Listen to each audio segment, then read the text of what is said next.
جو شریعت نے شادی کے معاملات میں رکھا ہے کوئی دو سنت دو فرد دو نفل والا معاملہ تو نہیں ہے، لیکن شریعت نے ہمیں صرف اتنا بتایا ہے کہ شوہر پر حق مہر دینا ہے بیوی کا، دوسرا شوہر کے اوپر ولیمہ ہے جس میں ایک اطلاع ہو جائے، ایک خوشی میں اپنے شریک کر دیا جائے، یہ شریعت نے رکھا ہے۔ میوچل فنڈز کیا شرعی حیثیت ہے، اس میں سرمایہ کاری کرنا کیسا ہے، اور آج کل تو اسلامک بینکس کی طرف سے بھی کچھ میوچل فنڈز جو ہے وہ شائع کیے جا رہے ہیں، تو ان میں سرمایہ کاری کی کیا شرعی حیثیت ہے؟ میوچل فنڈز کے اندر انویسٹمنٹ کرنا یا اسلامی بینکس کا جو ہے وہ میوچل فنڈ اس کے ذریعے سے کوئی حلال منافع سمجھنا اس کو، یہ بہت حد تک غلط ہے۔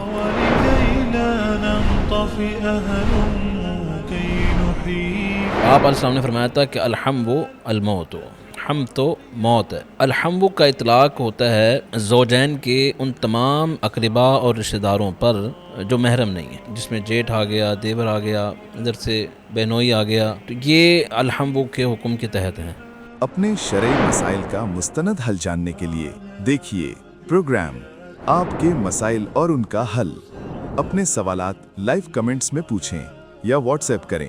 پروگرام یوٹیوب اور فیس بک پر لائیو نشر کیا جاتا ہے۔